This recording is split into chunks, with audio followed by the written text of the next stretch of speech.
যাই আসুক বিপদ, যাই আসুক মুসিবত, যাই আসুক অভাব, আপনার আমার প্রথম দায়িত্ব হচ্ছে মুখ থেকে বের করা, টেনশনের দরকার নাই, আল্লাহ আছে, আল্লাহ ভরসা।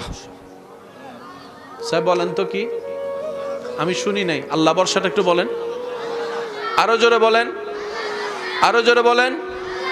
কেউ যদি আপনাকে এসে বলে তোমার তো 5টা মেয়ে 3টা ছেলে, সম্পদও তেমন নাই, মাইয়া বিয়ে দিবা কেমনে, আপনি উত্তর কি দিবেন? আরো জোরে। পকেটে তো টাকা নাই, এই কাজটা তো করা লাগবে, কোন আত্মীয় স্বজন থেকে তো ধারও পাচ্ছ না, সুদে লেগে যাও, আপনি জানি উত্তরে কি বলবেন? হ্যাঁ, আরো জোরে বলেন, আরো জোরে বলেন, আরো জোরে বলেন। আপনার আমার দায়িত্ব শুধু এতটুক, অনলি এতটুক, আল্লাহ ভরসা। কোন বান্দা যখন জমিন থেকে এই কথাটা দিল থেকে একবার বলে আল্লাহ ভরসা, সাথে সাথেই ওই সিচুয়েশনের দায়িত্ব আল্লাহ নিজে নিয়ে নেয়। রব বলে আনাল গফফার, বান্দা তুই যেই গুনাহ কল্পনা করো পৌঁছাতে পারবি না, ক্ষমার আশা করতে পারবি না, আমি আল্লাহ সেটা সেকেন্ডের আগে মাফ করে দিতে রাজি। আমি আল্লাহ রউফ, আমি আল্লাহ রউফ, আমি আল্লাহ রহিম, আমি আল্লাহ করিম, আমি আল্লাহ হালিম, আমি আল্লাহ গনি, আমি আল্লাহ বসির, আমি আল্লাহ সত্তার। আল্লাহ তোমার এত নাম কেন? রব বলে যে আমার প্রত্যেকটা নাম শুধু বান্দা তোদের জন্য, তোদের উপর দয়া করার জন্য, তোদের কল্যাণের জন্য। রব বলে আমি সব জানি, ভিতর বাহির প্রকাশ গোপন, তোদের গুনাহ যদি বাহিরে প্রকাশ হয় তোরা বেইজ্জত হয়ে যাবে। স্বামী দেখাতে পারবে না নিজের চেহারা, স্ত্রীর সামনে মাথা উঁচু করে দাঁড়াতে পারবে না, স্ত্রী কখনো চোখ মিলাতে পারবে না স্বামীর চোখের সাথে, এমন গুনাহ আমি জানি। কিন্তু আমি যেটা তোরা জানিস কাউকে জানতে দিই না, কারণ আমি আল্লাহ হলাম সত্তার, দোষের উপরে রহমত দিয়ে আমি চাদর দিয়ে ঢাকাই দিই। আল্লাহর প্রত্যেকটা গুণবাচক নাম আল্লাহর জন্য নয়, ফায়দা আমাদের জন্য। সুবহানাল্লাহ বলেন না। আল্লাহর একটা নাম রাজ্জাক আছে না? যদি কষ্ট না হয় একটু আওয়াজ দেন। আল্লাহর একটা নাম রাজ্জাক আছে না? রাজ্জাক তিনি কে? বলেন না, রাজ্জাক তিনি কে? রিজিকের চাবি কার হাতে? সবার রিজিকের দায়িত্ব কার হাতে? এই কথা যদি কোনো মুসলমান বুঝে ফেলতে পারে, বিশ্বাস করেন তার জীবনের 95% টেনশন শেষ। শুধু এই রাজ্জাক নামটা বুঝতে পারলে হবে, আর কিচ্ছু লাগবে না। একটা মানুষ দুনিয়াতে ভালোভাবে বেঁচে থাকার জন্য নিয়ামত রহমতের দরকার আছে না নাই? এবার বলেন, নিয়ামত দাতাকে, রহমত দাতাকে। বেঁচে থাকার জন্য রিজিকের দরকার, খাবারের দরকার, একটু জোরে বলেন। দেখার জন্য চোখের দরকার, শোনার জন্য কানের দরকার, চলার জন্য শক্তির দরকার, খাওয়ার জন্য পেটের দরকার, হজমের জন্য হজম শক্তি দরকার। সবকিছু যা দরকার একটা মানুষের লাইফ করার জন্য, সবকিছু দিচ্ছেন কে? আপনার রিজিকের দায়িত্ব যদি আপনার চাচা জাডার হাতে থাকতো তাইলে আপনার টেনশন করা দরকার ছিল।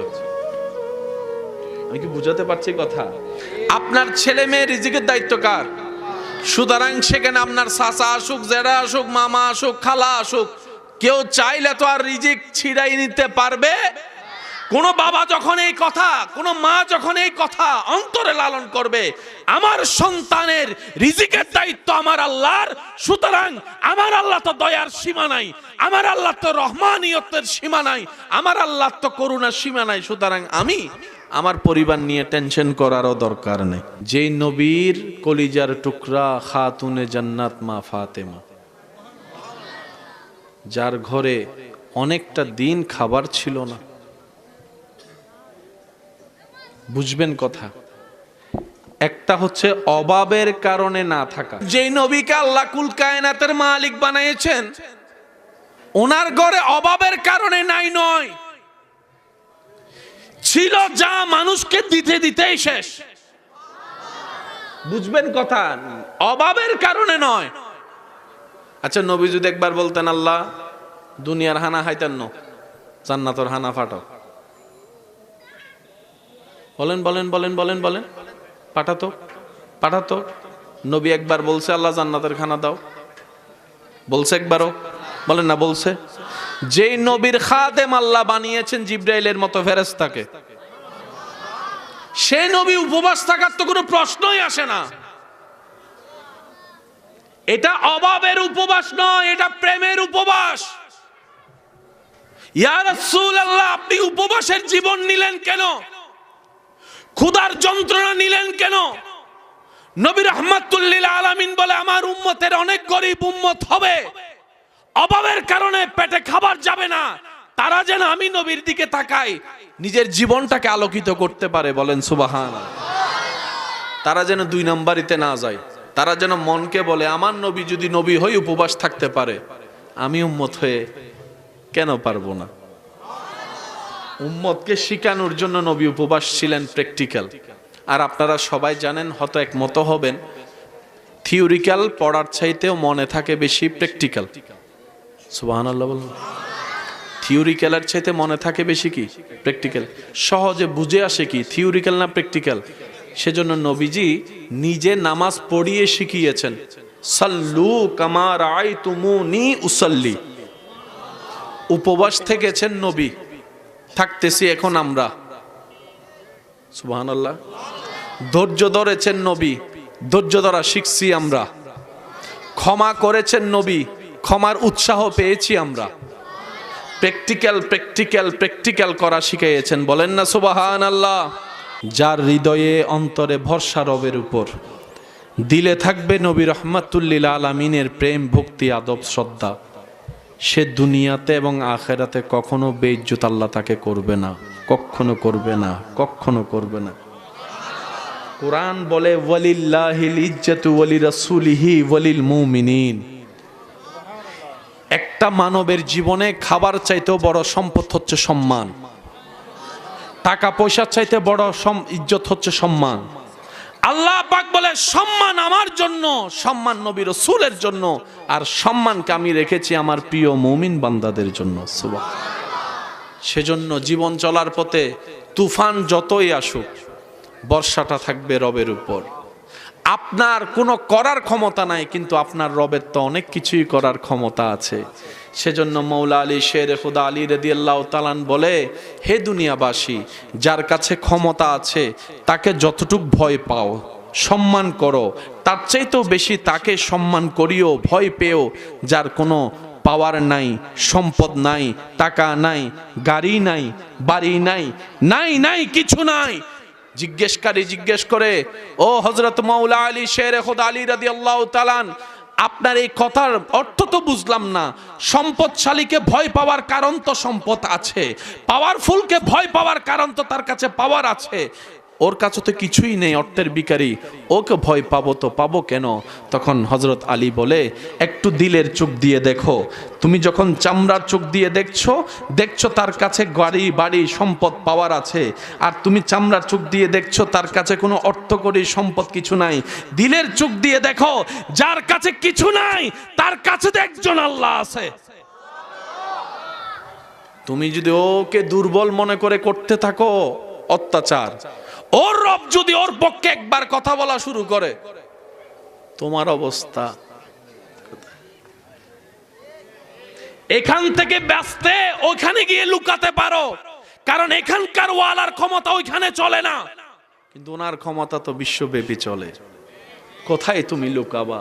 সেজন্য বলে, যার কিছু নাই তাকে ভয় করো, সম্মান করো, যার কাছে কিচ্ছু নাই তাকে এটা ভেবে সম্মান করো, একজন মৌলা তার আছে, একজন খালিক তার আছে, একজন মালিক তার আছে। বলেন না সুবহানাল্লাহ। যাই আসুক বিপদ, যাই আসুক মুসিবত, যাই আসুক অভাব, আপনার আমার প্রথম দায়িত্ব হচ্ছে মুখ থেকে বের করা, টেনশনের দরকার নাই, আল্লাহ আছে, আল্লাহ ভরসা। স্যার বলেন তো কি? আমি শুনি নাই, আল্লাহ ভরসাটা একটু বলেন, আরো জোরে বলেন, আরো জোরে বলেন। কেউ যদি আপনাকে এসে বলে তোমার তো 5টা মেয়ে 3টা ছেলে, সম্পদও তেমন নাই, মাইয়া বিয়ে দিবা কেমনে, আপনি উত্তর কি দিবেন? আরো জোরে। পকেটে তো টাকা নাই, এই কাজটা তো করা লাগবে, কোন আত্মীয় স্বজন থেকে তো ধারও পাচ্ছ না, সুদে লেগে যাও, আপনি জানি উত্তরে কি বলবেন? হ্যাঁ, আরো জোরে বলেন, আরো জোরে বলেন, আরো জোরে বলেন। আপনার আমার দায়িত্ব শুধু এতটুক, অনলি এতটুক, আল্লাহ ভরসা। কোন বান্দা যখন জমিন থেকে এই কথাটা দিল থেকে একবার বলে আল্লাহ ভরসা, সাথে সাথেই ওই সিচুয়েশনের দায়িত্ব আল্লাহ নিজে নিয়ে নেয়। এবেলা কেন গরর হতা হই, অনার এন্ডে বিয়ে শাদী হয় না, বইরাত না, বইরাত না, আল্লাহ দিলে 1000 মানলে হত ডাইরেক্ট 2000 ন, মাশাআল্লাহ। ইবের কেন হমন টমনের দরকার আছে তো, হারণ হাবাই দেহারে যে হাইয়ের বাইরের দাঁত কিলে কিলে হতে মজা ন হইতে কিছু নমাতে হাইও যায়, আবার কিও করে আজানাইলে, আজানাইলে ইল্লে হাবা নতুন বর গরিব কিছু আত্মীয় স্বজনের দাহিয়ারে বিআইপি পাবে হাবাইতন, ই বহুত বালা। হাবিনো হবন্দর হার, যৌতুক বন্ধ অন্দর হার। যৌতুক অপরাধ, অতিরিক্ত হাবিনো অপরাধ। বড় মাইয়ের বিয়ে যাতে 20 লাখ হতো, এই মাঝু হতায় এখন দিবা 80 দিনে 25 লাখ নিচে তো নামতো মনো। ইতারা প্রতিযোগিতা করেন মরদ ফমরিজার গুই মাতার না নমা হন আবাজ ইন সমাজ ইনকি বালাও নাহারাবর বাজে হনে হইলে করেন নজানি আর যারা নবীর উম্মত আর নবীর নিয়মে চললুম দে ওইতে কি চলে ওইতে কেন চলে এই হিসাব করে দরহার। আর ভাই কল হন চাই 1000 মানুষের যদি 10 দন হানা হত করিবেন এসলো মাতে 10 দিন তো হতো হানা তৈরি করিবেন তো হতো 1200 অথবা 1300 কেয়া অনবালা করি জানেন কিছু বেহাইয়া আছে 10 দিয়ে একজনরে 80 জন আছে না, আবার বিনা দতা হাই ফেলার দৈল্য আছে না। আল্লাহর ওয়াস্তে হাই তাইলে মাপ চাই ফলন আল্লাহর হাসে ভবিষ্যতে এই হামন করিবেন মনত রাখবেন। 10 দিব দে 5 জনরে যাবেন দে 3 জন গড়ত 10 দিয়ে হজন যাবেন দে হজন সার দিন হজন অনে অন্যর ইজ্জত চিন্তা করি 2 জন হমাই দিউন অনার যাতে টাইম আইব আল্লাহ ইল্লে ইজ্জতের ব্যবস্থা করে দিব এ হতান মনত রাখবেন। তো 1200 হানা তৈরি করানোর পরে 1600 জন হাইয়ের জনের পর মাঝে মধ্যে কিছু হানা বাকি তাহে না তারা মুরব্বী কলে হ দেখি ওই কেন কেন জোর হন না অমা বরহত কেন ইবা 1200 হানা 1600 জন হাই 400 জন বেশি না তো এদিন 470 রান হতুন এসি 700 ইসে মাছ হতুন এসি আল্লাহ বরহতিবে কেন দে এবার উনুন অনুষ্ঠানের 2 দিন আগে ফুয়ার মা বাপ মাইয়ার মা বাপ বই বই টেনশন করে অবু কেদুন মাঞ্চুর হানা ক্যাঙ্গরি কি করছুম টেনশন করে না কারণ 10 দিলে বাজি কেন মেহমানদারিও গরম পড়ে তো আর সিডিঙ্গা মানুষ কেন দোষ বেশি ধরে মা গেডুত কেউ নৌতি এই সনা হয় না হয় হনা বাজ টেবিলত বসি আর একখানা আয়ের খবর ন লয় হয় না দোষ ধরে না যে দোষ ধরে তা জীবন দোষ ধরার ভিতরে তাই বোধ ইন মাথাত রাখবেন এদের অন্তর থনদিন শান্তি পাইতো না যে অন্যরও শান্তি ন দেয় এতে শান্তি নাই।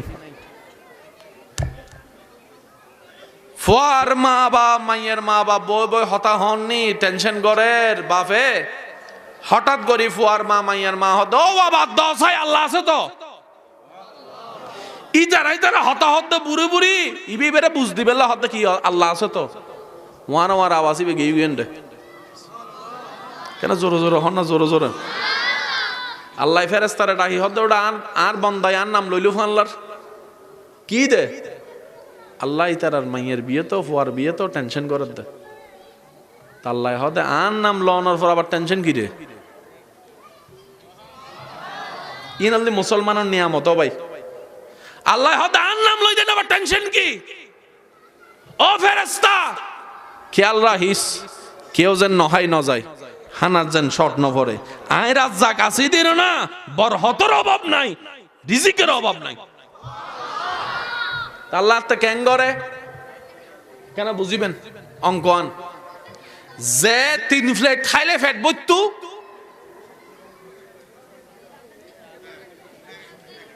এন বুঝত আর কেন জোর জোর হন আবাজে অনল্লাই ভালোবাসি কি বস্তি হন কুরো 3 জরাই এনি না বড় হতো ই কেনে বড় হতো এনে অদ্দে যে 3 প্লেট খাইলে ফেট ভরে ইদা আধা প্লেট হনার পরে কেন খেয়াল করি জীবন দিলে বহুত দেখুন ওনারা নয় ফানলান ওনারা জীবন নয় না ওইলে হন নলে না হন হবাজে ওই না 2 প্লেটের জায়গা আধা প্লেট হনার পরে ইতা এর হতে কেন হালাবু না লস না বুঝছি না এ বড় হতই একটা হতা মনে রাখবেন আজীবন এই কথা ধীরে অন্তরে লালন করবেন যার হৃদয়ে অন্তরে ভরসা রবের উপর দিলে থাকবে নবী রহমাতুল্লিল আলামিনের প্রেম ভক্তি আদব শ্রদ্ধা সে দুনিয়াতে এবং আখেরাতে কখনো বেইজ্জত আল্লাহ তাকে করবে না কখনো করবে না কখনো করবে না কোরআন বলে ওয়ালিল্লাহিল ইজ্জাতু ওয়ালি রাসূলিহি ওয়ালিল মুমিনিন একটা মানবের জীবনে খাবার চাইতেও বড় সম্পদ হচ্ছে সম্মান টাকা পয়সার চাইতে বড় ইজ্জত হচ্ছে সম্মান আল্লাহ পাক বলে সম্মান আমার জন্য সম্মান নবী রাসূলের জন্য আর সম্মানকে আমি রেখেছি আমার প্রিয় মুমিন বান্দাদের জন্য সুবহানাল্লাহ সেজন্য জীবন চলার পথে তুফান যতই আসুক বর্ষাটা থাকবে রবের উপর আপনার কোনো করার ক্ষমতা নাই কিন্তু আপনার রবের তো অনেক কিছুই করার ক্ষমতা আছে সেজন্য মৌলা আলী শের খুদা আলী রাদিয়াল্লাহু তাআলা বলে হে দুনিয়াবাসী যার কাছে ক্ষমতা আছে তাকে যতটুক ভয় পাও সম্মান করো তার চাইতেও বেশি তাকে সম্মান করিও ভয় পেও যার কোনো পাওয়ার নাই সম্পদ নাই টাকা নাই গাড়ি নাই বাড়ি নাই নাই নাই কিছু নাই জিজ্ঞেসকারী জিজ্ঞেস করে ও হযরত মাওলা আলী শের খুদা আলী রাদিয়াল্লাহু তাআলা আপনার এই কথার অর্থ তো বুঝলাম না সম্পদশালীকে ভয় পাওয়ার কারণ তো সম্পদ আছে পাওয়ারফুলকে ভয় পাওয়ার কারণ তো তার কাছে পাওয়ার আছে ওর কাছে তো কিছুই নেই অর্থের ভিখারি ওকে ভয় পাবো তো পাবো কেন তখন হযরত আলী বলে একটু দিলের চোখ দিয়ে দেখো তুমি যখন চামড়ার চোখ দিয়ে দেখছো তার কাছে গাড়ি বাড়ি সম্পদ পাওয়ার আছে আর তুমি চামড়ার চোখ দিয়ে দেখছো তার কাছে কোনো অর্থকরী সম্পদ কিছু নাই দিলের চোখ দিয়ে দেখো যার কাছে কিছু নাই তার কাছে তো একজন আল্লাহ আছে তুমি যদি ওকে দুর্বল মনে করে করতে থাকো অত্যাচার ওর রব যদি ওর পক্ষে একবার কথা বলা শুরু করে তোমার অবস্থা এখান থেকে বাঁচতে ওখানে গিয়ে লুকাতে পারো কারণ এখানকার ওয়ালার ক্ষমতা ওইখানে চলে না কিন্তু ওনার ক্ষমতা তো বিশ্বব্যাপী চলে কোথায় তুমি লুকাবা সেজন্য বলে যার কিছু নাই তাকে ভয় করো সম্মান করো যার কাছে কিচ্ছু নাই তাকে এটা ভেবে সম্মান করো একজন মওলা তার আছে একজন খালিক তার আছে একজন মালিক তার আছে বলেন না সুবহান বিশ্বাস করবেন কিনা জানি না ভাই আপনার আমার হৃদয়ের মধ্যে যদি রবের উপর সেই বিশ্বাসের লেভেলটা বাড়াতে পারি পৃথিবীর কোনো কিছুই আপনার সামনে আর টিকবে না টিকবে না টিকবে না বদরের ময়দান উজ্জ্বল প্রমাণ পিঠ যার মাটিতে লেগে যায় সে হেরে যায় পিঠ যার উপরে থাকে সে জিতে যায় একটু আওয়াজ দেন স্লোগান চলে যে জিতে তার ব্যানার উঠে তার নামে যে জিতে মানুষ পিছনে বাবা দেয় কার যে জিতে যায় কারবালার ময়দানে পিঠ লেগেছে ইমাম হুসাইনের বাহ্যিকভাবে ইমাম হুসাইন হেরে গিয়েছে কিন্তু 2026 সালে আপনার এলাকায় ব্যানারের মধ্যে এখন ইমাম হুসাইনের নাম দেখা যায় মাথায় রাখবেন সেই জিতা নয় যেটা আপনার আমার মানুষের চোখে জিতা আসল জিতা তো সেটা হয় যখন রবের চোখে আপনি জিততে পারবেন আর রবের চোখে জিতার সিস্টেমটাই হচ্ছে একটু অনুরোধ করব মনের কান দিয়ে শুনবেন, দুনিয়ার চোখে জিততে গেলে সামনের জনকে পিঠটা মাটিতে লাগাই দিতে হবে। দুনিয়ার চোখে জিততে গেলে আপনার তাকে নাক ফাটাই দিতে হবে। দুনিয়ার চোখে জিততে গেলে তাকে মামলা হামলা দিয়ে জেলে পাঠাই দিতে হবে। দুনিয়ার চোখে জিততে গেলে তার ব্যবসায় লস করাইতে হবে।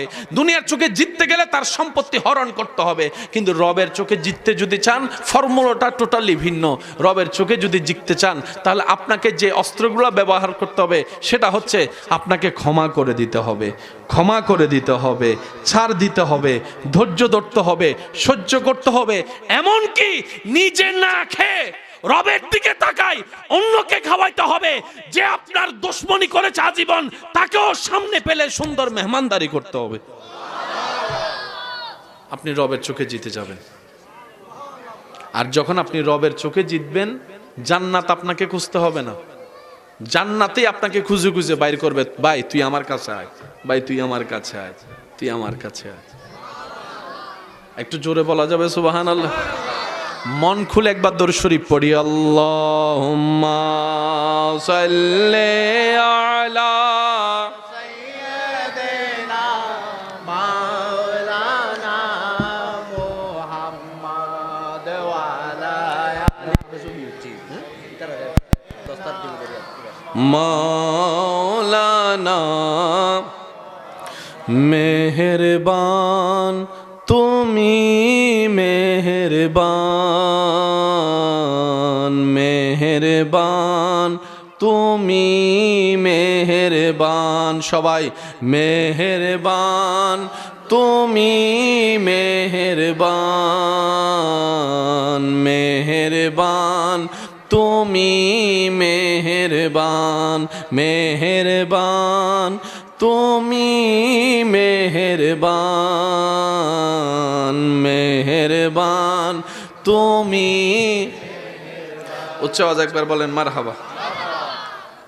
সিডেঙ্গে কলা হতা আছে লাভে এই 5 জন সিডেঙ্গে আর গুণ রোহিঙ্গে হানলার নমাতি বই দেখ কি লাভে অবাজে অলাভে এ হঠাৎ সিডেঙ্গকল একমত আছে না? সিডেঙ্গকল যারা আছে তারা হইও, যারা বাইরে তো নেই তারা ন হইলেও চলিব। সিডেঙ্গকলে হঠাৎ একমত আসন না? লাভে অলাভে। এবার আমি আপনাদেরকে ছোট্ট একটা আপনাদের খেদমতে নিবেদন করতে চাই। বাবা বাচ্চারা কথা বলবেন না প্লিজ।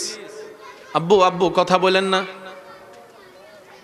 মাশাআল্লাহ যে আওয়াজ মাইক সারা, আল্লাহ আওয়াজই বেড়ে সালামাত রাহক, আমিনও না হদ।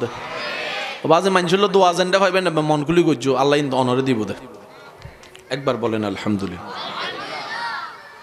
মনে করেন একটা গেম, গেমের নিয়ম হচ্ছে আগামী 2 সপ্তাহ আপনাকে যে যাই বলে গালি দেয়, খারাপ কথা বলুক, আপনি রাখতে পারবেন না। যদি আপনি 2 সপ্তাহ ধৈর্য ধরতে পারেন, তাহলে আপনাকে ঢাকা গুলশান একটা ফ্ল্যাট বাড়ি দেওয়া হবে। খেলা হচ্ছে এটা। আগামী 2 সপ্তাহ আপনাকে যে যাই অত্যাচার করুক, যতই পিন লাগাক, যতই বদনাম করুক, যতই কষ্ট দেখ, আপনি টু শব্দ করতে পারবেন না 2 সপ্তাহ। যদি করতে পারেন তাহলে আপনার ঢাকা ওয়ারিতে আপনার জন্য একটা জায়গা উপহার দেওয়া হবে। এবার সত্যি করে বলেন, এই 2 সপ্তাহ যদি তাকে একটা মানুষ 1000 বদনাম করে, সে উত্তর দিবে? দিবে দিবে দিবে না। কেউ যদি তাকে টিচ করে কথা বলে, খোঁচা মেরে কথা বলে, সে উত্তর দিবে? সে মাথায় মাথায় যতই কষ্ট লাগুক, সে কি বলবে? 2 সপ্তাহ 2 সপ্তাহ 2 সপ্তাহ 2 সপ্তাহ। কারণ আমি জানি 2 সপ্তাহটা পার হলেই গুলশানের ফ্ল্যাট আমার। তখন তোর গালিও কই যাবে, আর বকাও কই যাবে, বদনামও কই যাবে। কেউ করবে? ঠিক একই থিওরিটা মুমিনদের। মুমিনরা কি করে? দুনিয়ার দিন তো 2 দিনের। মুমিনরা 1000 কষ্ট পাইলে কি বলে? সবর 2 দিন, সবর 2 দিন, সবর 2 দিন। চোখটা বন্ধ হলেই তো অনন্তকালের জীবন শুরু। দুনিয়ার মানুষ তো গুলশানে ফ্ল্যাট দিয়েছে, ধৈর্য ধরতে পারলে আমার আল্লাহ জান্নাতে আমার জন্য ঘর দিবে। মাথায় রাখবেন। কয়দিন? জোরে বলেন কয়দিন? এবার আপনি আমাকে বলবেন ভাইয়া 2 দিন তো শনি রবি শেষ, 2 দিন তো শেষই হচ্ছে না। আমি শ্রদ্ধার সাথে বলবো, এখানের 2 দিন বলিনি, ওখানের 2 দিন। একটু জোরে বলেন না। দুনিয়ার ক্যালেন্ডার আর কবরের ক্যালেন্ডার এক।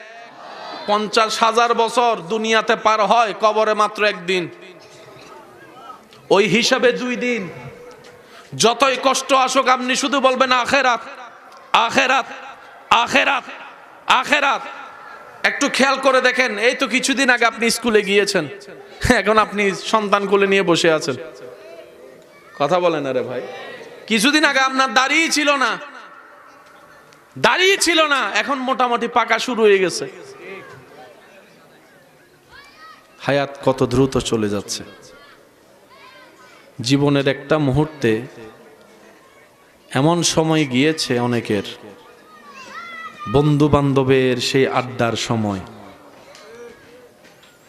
ক্লাস হওয়ার আগে, ক্লাস শেষ হওয়ার পরে বন্ধু বান্ধব, হাইরে খেলা, হাইরে আড্ডা। জীবনের বাস্তব সময় যখন সম্মুখীন হয়েছে, সংসার পরিবারের জিম্মাদারি যখন কাঁধে এসেছে, কত বন্ধু কত জায়গায় হারিয়ে গিয়েছে, কত জায়গায় চলে গিয়েছে। এখন কোনো বন্ধুর সাথে কারো কোনো যোগাযোগ নাই। কে কোথায় আছে সেই ঠিকানাও অনেকেই জানে না। একটা সময় মনে হতো যে বন্ধু ছাড়া জীবন চলতো না, যাদেরকে ছাড়া সময় কাটতো না। দুনিয়ার বাস্তবতা এমনভাবে সামনে এসেছে, আজকে কেউ কারো কথা মনে করারও সময় পায় না, সময় পায় না। এটার নাম দুনিয়া। দুনিয়াকে যত দ্রুত আপনি ভুলে যেতে থাকবেন, তত আপনার আখিরাত আপনার জন্য সুন্দর হয়ে যাবে। সুবহান আল্লাহ তাআলা আমাদেরকে নিয়ামত নেওয়ার তৌফিক দান করুক। এবার বলেন, আপনার পিছনে কেউ যদি বদনাম করে, আপনার ঘরের মধ্যে কেউ যদি অশান্তি করে, আপনি বলবেন কয়দিন? আরো জোরে, আরো জোরে।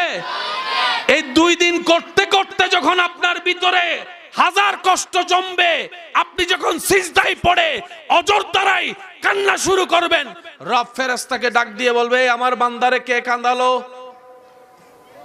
লিস্টে চলে যাবে তাদের নাম।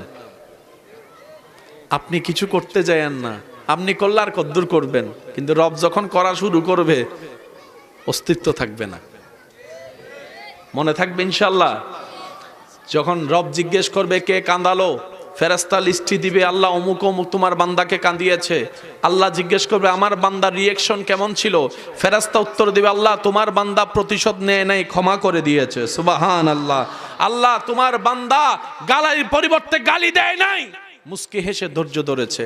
রব বলে, জিন্নাল্লাহ মা সাবিরিন, আমি তার জন্যই বলেছি, আজকে থেকে আমি আল্লাহ তার সাথে আছি, তার সাথে আছি, তার সাথে আছি। যে দিন থেকে আপনার রব আপনার সাথী হবে, সেদিন থেকে আপনার জীবনের সবকিছুই পাল্টায় যাবে। আমার যতটুকু অনুমান, বয়স তাদের তেমন বেশি, বলেন না বয়স হয়নি। কে আছে? কেউ আছে? আসেন আসেন আসেন আসেন আসেন, বাস যে কোনো একজন আসলে হবে। আসেন আসেন আসেন আসেন।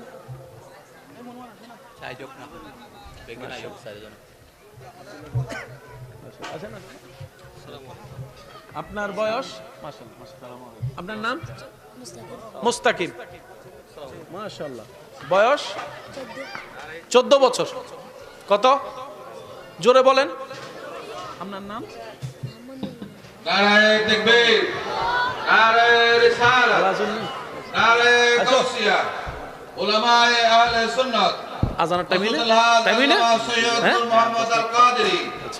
আলহামদুলিল্লাহ, আলহামদুলিল্লাহ, আমাদের মাঝে এসে উপস্থিত হয়েছে আজকের মাহফিলের অন্যতম বিশেষ আলোচক ও ভাই হযরত আলহাজ আল্লামা সৈয়দ মুহাম্মদ আল কাদেরী মাদ্দাজিল্লুল আলী। মাহফিল পরিচালনা কমিটির পক্ষ থেকে ওনাকে আন্তরিক মোবারকবাদ জানাচ্ছি। একবার হন মারহাবা। আর ভাই এসছি আইও যাবে টাইমই 14 বছর হতো। অনর বয়স 13, ইবে 13, ইবে 14, ঠিক আছে না? আর বাংলাদেশত পড়ালেখা আছে না? সায়েন্সের বই 9, 10 বালা করি এরা বাড়ি বাড়ি বই হন্ডায় 9, 10 ইন্টার ডিগ্রি। বয়স হতো 16, 17, 18, 20 হইলে তুই ফরাদ দে। পৃথিবীর শ্রেষ্ঠ কিতাব কোরআন 30 ফারা মুখস্থ করে ফেলে 13-14 বছর। অঙ্কই না কেন মিলাইবেন না? মাইনলে ফিরে রায় সায়েন্সের বই পড়তে আপনার বয়স সম্পর্কে 20 বছর। 20 বছর আর নইলে আর বলে ফরাও নদের। আচ্ছা সায়েন্সের কিতাব কে মুখস্থ করজিতে আছে না, ফিজিক্স মুখস্থ ইদা আছে না, কেমিস্ট্রি মুখস্থ ইদা আছে না, তো কেমিস্ট্রির বই ফিস্টে হবো মাত্র 3600 মুখস্থ ফিস্টে করি ন বারে 30 ফারা।